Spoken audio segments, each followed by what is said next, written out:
How to restrict group chat in Messenger. Firstly, check for updates that may be available for the Messenger app. For that, you need to open App Store in your device.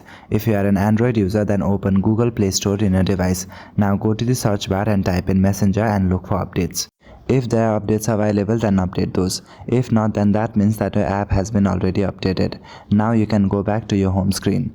After that, navigate to Messenger app and open your app.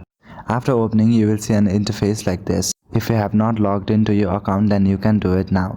Simply click on the 3-line icon and check if you are logged in or not. If you are not logged into your account, then make sure to do it. Now in this page, you will be able to see all of your messages. Simply tap and hold on the group chat that you want to restrict. After you do that, then this kind of pop-up menu will open. Now here you will see options like mark as unread, mute, archive and delete. Simply tap on mute.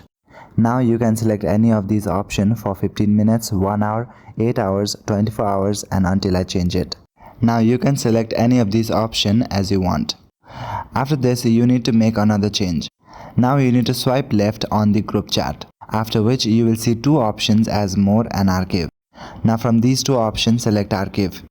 After selecting that option, you will get no longer messages from that group, which means that the group will be restricted in sending you messages. So this is how you can restrict a group chat on Messenger. That is it for this video. I will see you in the next one. Thank you.